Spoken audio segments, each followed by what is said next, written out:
Berlin, November 1923. You're standing in a bakery watching the price of bread increase from 200 billion marks to 250 billion marks while you wait in line. 12 minutes. The currency just lost 30% of its value in the time it takes to buy a loaf of bread. The woman behind you starts crying. She knows what you know. Her life savings, her pension, every paper mark she owns, worthless. Not tomorrow, right now. This isn't dystopian fiction. This was the Weimar Republic. And the pattern has repeated in Venezuela, Zimbabwe, Lebanon, Turkey.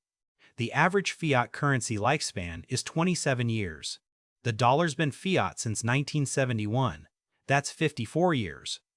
The question isn't if. The question is when. And what survives when the paper stops working. Here's what nobody tells you. When a currency collapses, 99% of assets collapse with it. Bonds, savings accounts, fixed income securities, pensions, gone. But there are 5 assets that have survived every single collapse since Weimar. And I'm not talking about theory. I'm talking about forensic evidence from 1923, Germany, 2008, Zimbabwe, 2019, Lebanon, 2024, Venezuela. Real people, real collapses, real data on what held value when everything else went to zero. Most financial preppers get this catastrophically wrong. They stockpile the wrong assets in the wrong proportions with zero understanding of the mechanism that determines what survives. And the survival industry? They profit from your confusion. Because the truth about currency collapse survival isn't complicated, it's just brutally Darwinian. Today, you're getting the forensic analysis. 5 assets that survived every major currency collapse in the last 100 years. The mechanism that makes them work. The exact data from real collapses. And the current warning signs that the pattern is repeating right now. By the end of this, you'll understand something that separates the prepared from the statistics. How to hold value when paper money dies. Let's establish the baseline. Because before you understand what survives, you need to understand what dies, and how fast. Weimar Republic, 1922 to 1923. The mark went from 4.2 per dollar to 4.2 trillion per dollar in 18 months. Paper mark holders lost 100% of purchasing power, not 90%, 100. A life savings that bought a house in 1922 bought a loaf of bread by November 1923. Zimbabwe, 2008. The government printed the $100 trillion note. That's not a typo, 100 trillion. The Zimbabwe dollar went from parity with the US dollar in 1980 to absolute worthlessness in 28 years. Savings accounts, bonds, pensions, annuities. Obliterated. Lebanon, October 2019. The Lebanese pound held a peg of 1,507 per dollar for 22 years. Then the peg broke. By 2025, the unofficial rate hit 89,000 per dollar. That's a 98% purchasing power loss in 6 years. A nurse in Beirut with $50,000 worth of pound-denominated savings watched her entire nest egg retain 2% of its value. 2%. While the nominal number stayed exactly the same. Venezuela, ongoing. The bolivar has been redenominated 3 times. First in 2008, removing 3 zeros. Then in 2018, removing 5 zeros. Then in 2021, removing 6 more zeros. That's 14 zeros removed in 13 years. Current inflation rate? 430% annually as of 2024. Here's the pattern. Currency collapse doesn't happen slowly. It happens in phases. Phase 1 looks like inflation. Annoying but manageable. Phase 2, people start losing confidence. They hold dollars under mattresses. Phase 3, the dam breaks. Hyperinflation. And Phase 4, the currency becomes wallpaper. Literally, Weimar Germans use mark notes to wallpaper houses because the paper was cheaper than actual wallpaper. So what survives? Let's get tactical. Asset 1, precious metals, gold and silver. During Weimar, while paper mark holders lost everything, gold holders maintained 100% of purchasing power. Not most of it, all of it. An ounce of gold bought a quality suit in 1922. An ounce of gold bought a quality suit in 1924. The nominal mark price exploded, but the real value held perfectly. Same pattern in Zimbabwe. While the Zimbabwe dollar collapsed, gold maintained purchasing power entirely. Miners and anyone holding physical gold could trade it for food, fuel, anything they needed. The nominal Zimbabwe dollar price of gold became irrelevant because nobody trusted Zimbabwe dollars. But gold? Gold worked. Venezuela, same story. As the Bolivar imploded, Venezuelans with access to gold sold it on the black market for dollars or traded it directly for goods. Gold became a parallel currency, not because of some mystical property, because of simple mechanism. Here's the mechanism. Gold supply can't be arbitrarily expanded. Total global gold stock grows about 1.5% annually through mining. That's it. When a government prints currency, the currency supply explodes while the gold supply stays relatively constant. So gold becomes more valuable relative to the currency by default. Not because gold changed, because everything else inflated. Current proof this pattern is repeating. Turkey, 2023 to 2024. As the lira collapsed from 7 per dollar to 33 per dollar, Turkish citizens flooded into gold. Gold deposit accounts in Turkish banks doubled from 1.36 trillion lira to 2.72 trillion lira in a single quarter. That's a 100% increase in 3 months. Why? Because Turks are watching their currency die in real time, and they remember the lesson from every previous collapse. Gold holds value when paper doesn't. But here's what most people get wrong. They think gold is a straight line up during collapse. It's not. During the 2008 financial crisis, gold initially crashed. Why? Liquidity freeze. Everyone needed cash immediately, so they sold everything, including gold. Gold dropped from $950 to $700 in weeks. Then what happened? Gold rose 166% over the next 3 years as currency debasement accelerated. Silver did even better. 448% gain from 2008 to 2011. The tactical lesson: gold and silver survive currency collapse, but you need to hold through the initial liquidity panic. Most people panic sell at exactly the wrong moment. The prepared hold. Because they understand the mechanism. Silver has additional utility. It's more divisible for everyday transactions. An ounce of gold is too valuable for buying groceries. But an ounce of silver? That's usable. That's usable. Pre-1964 U.S. silver coins, dimes, quarters, half dollars, became widely traded during economic crises, specifically because they're recognizable, divisible, and contain real silver.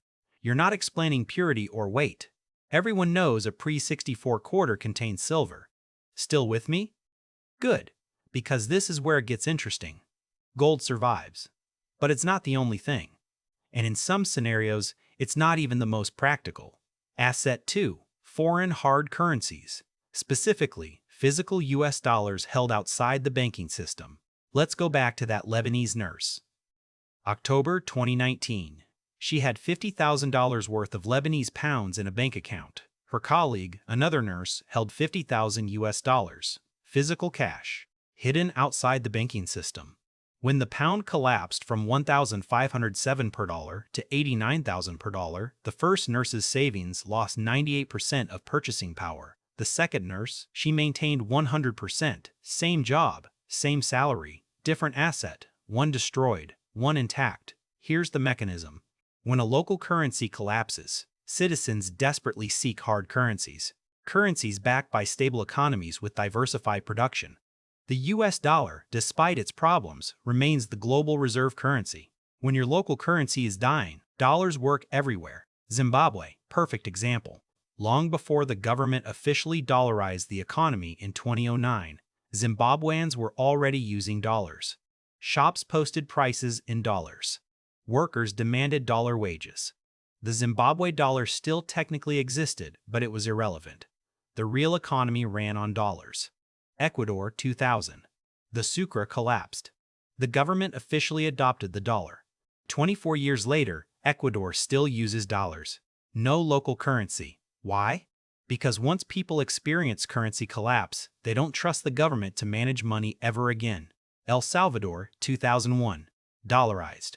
Panama, dollarized since 1904. Over a century without a local currency. Why? Because the dollar works. It holds value. It's accepted globally. It's accepted globally. It's accepted globally. Argentina, ongoing disaster. The peso has collapsed repeatedly. 1989-2001, ongoing inflation now exceeding 200%. How do Argentinians protect wealth? Real estate transactions are priced in dollars, not pesos.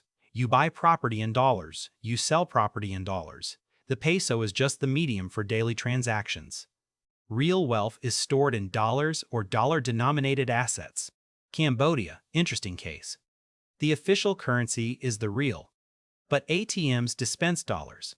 Shops accept dollars. Salaries are often paid in dollars. Why? Because nobody trusts the riel for wealth storage. The dollar is the real currency. The riel is just for small change. Here's the tactical lesson.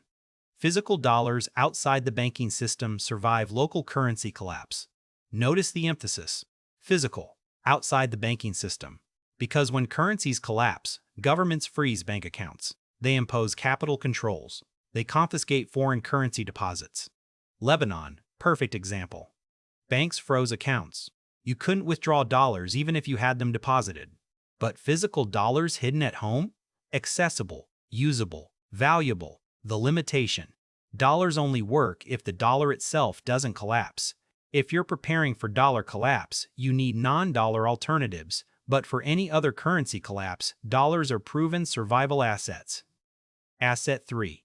Productive equities with export revenue. This is the counterintuitive one. Venezuela's stock market rose 3,400% in 2024. Let that sink in. The country is in complete economic collapse. Hyperinflation, shortages, political chaos, and the stock market surged. The Caracas Stock Exchange went from 2,082 points to 6,000 points in 9 trading days in January 2024. Individual stocks. Mercantil Servicios Financieros up 200%. CANTV up 219%. How is this possible? Mechanism. Stocks represent ownership of real assets, factories, equipment, land, inventory. These assets don't evaporate when currency collapses. Their nominal price in the collapsing currency rises to match inflation. If you own shares in a company that owns a factory and the currency loses 90% of its value, the nominal stock price increases to reflect that. Your real ownership percentage stays the same. But here's the critical distinction. Only companies with revenue diversified away from the collapsing economy maintain real value. Export capability determines survival. A company selling products domestically in the collapsing currency sees revenues and profits evaporate in real terms. But a company exporting products for dollars? That company receives hard currency revenue while local costs denominated in the collapsing currency decline in real terms. Profit margins explode. Historical precedent. The 1982 Latin American debt crisis. Countries across South America experienced currency collapses and economic chaos. Which companies survived? Export-oriented manufacturers, mining companies, agricultural exporters, companies earning dollar revenues. Domestic-focused retailers and service companies collapsed. 1994 Mexican peso crisis. The peso lost 50% of its value in weeks. Which Mexican stocks held value? Exporters, companies selling to the U.S. market. They received dollar revenues while peso-denominated costs dropped in real dollar terms. Domestic companies suffered catastrophically. 1998 Asian financial meltdown. Thailand, Indonesia, South Korea. Currencies collapsed, but export manufacturers with dollar revenues maintained value.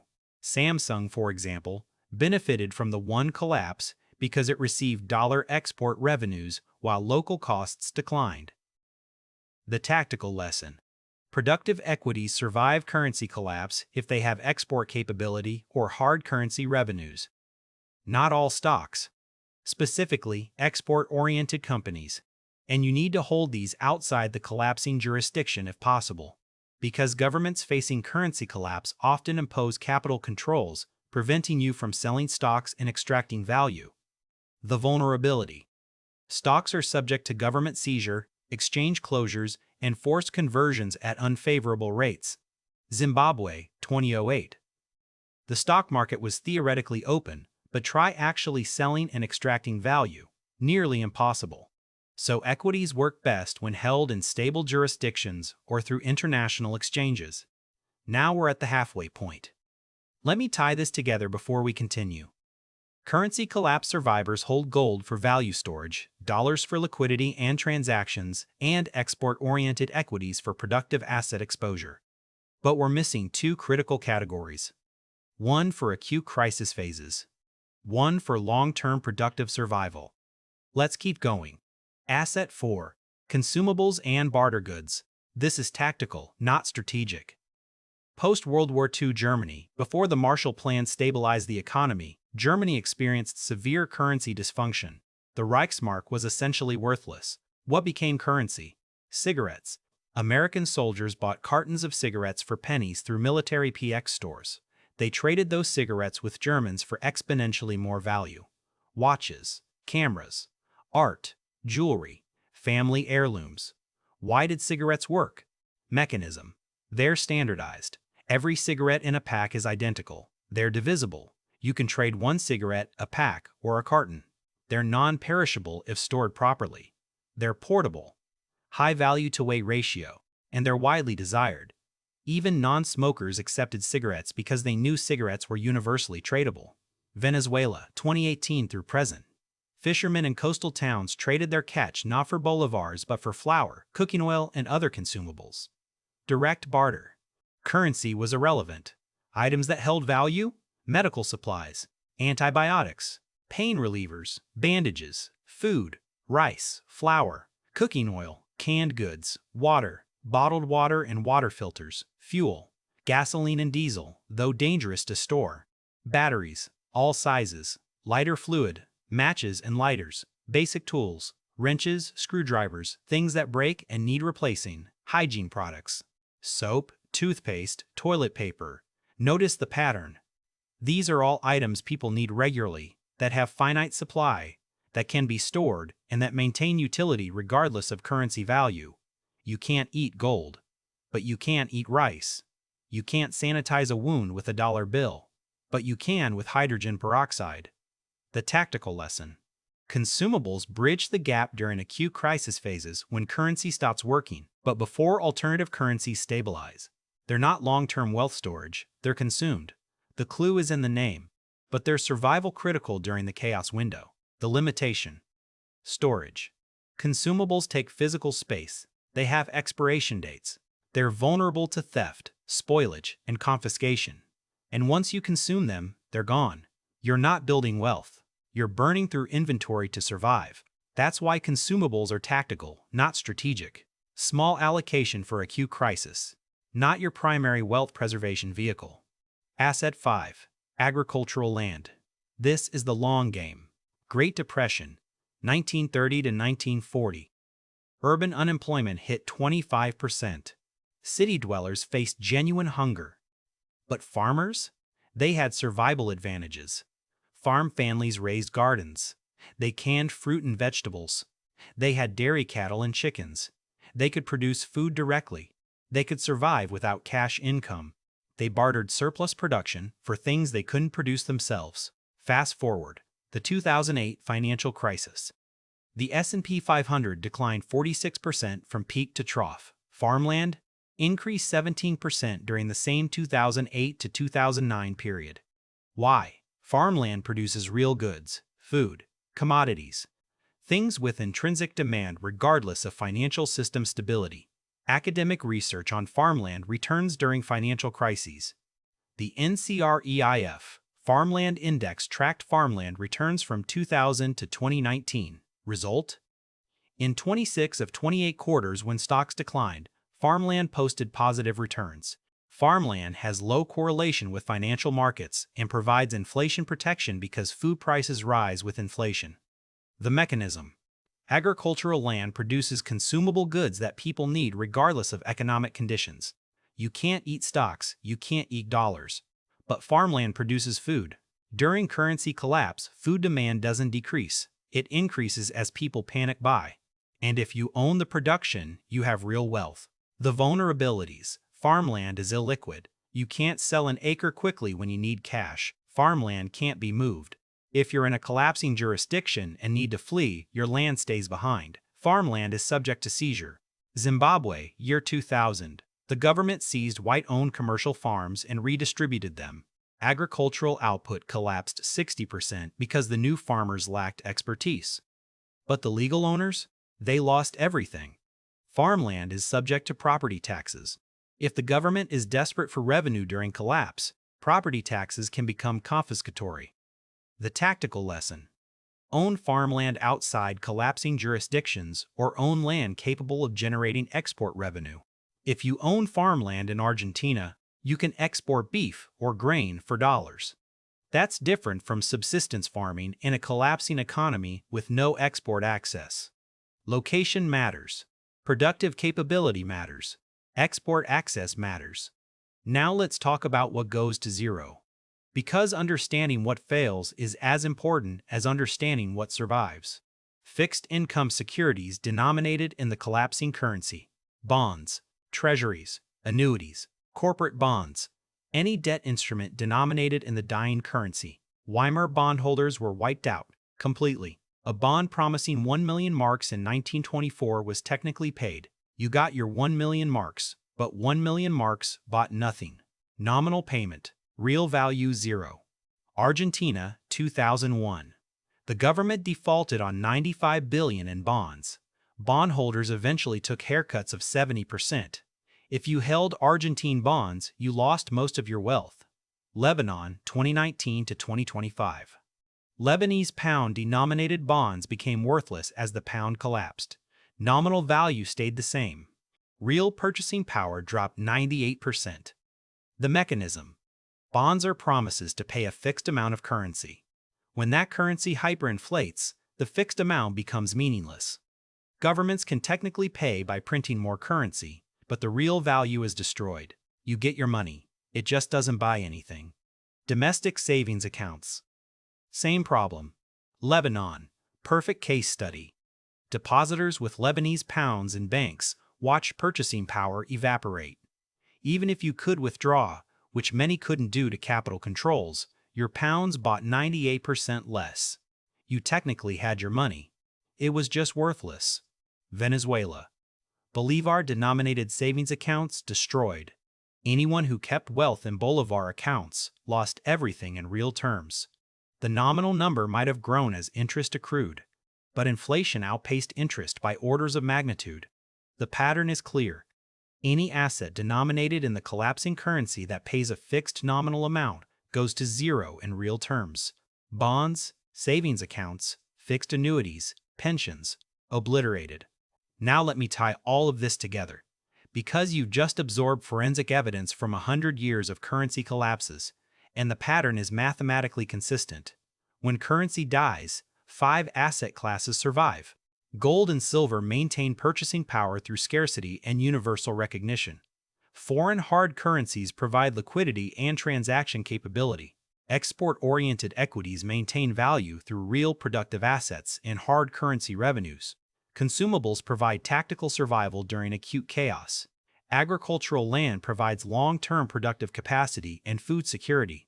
Everything else fails. Fixed income, worthless. Domestic savings, destroyed. Non-productive assets denominated in local currency, obliterated. But here's where it gets interesting and terrifying, because the pattern is repeating right now. Iraq, 2023 to present. The Iraqi dinar has devalued from 1,190 per dollar official rate to 1,750 on unofficial markets. The Central Bank of Iraq reported that 70% of monetary supply diminished, meaning liquidity has evaporated. Iraqis are buying dollars at any rate available. Why? They've seen this before. They know how it ends. Turkey. Already discussed, but worth emphasizing. The lira collapsed from 7 per dollar in 2021 to 33 per dollar by 2024. Gold deposit accounts doubled in a single quarter. This is stage 4 currency substitution.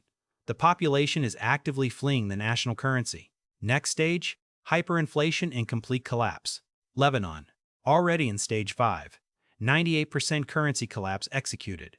Banks still restricting withdrawals. The pound is effectively dead. The economy operates on dollars and barter. This is what currency death looks like in real time. And the elephant. The United States. 38 trillion in federal debt. Interest payments on that debt now exceed military spending. 915 billion annually just to service debt. That's not paying down principal, that's just interest.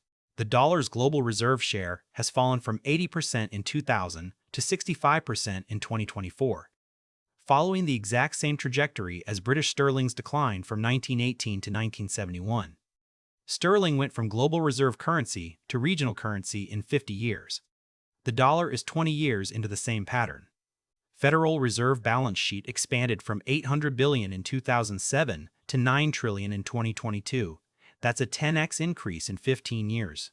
Money supply growth is outpacing economic growth.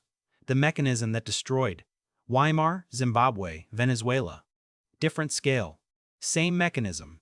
Here's what separates you from the statistics. You now understand the pattern. You understand the mechanism. You understand the 5 assets that survive, and you understand the current warning signs. So what now? You have 2 choices.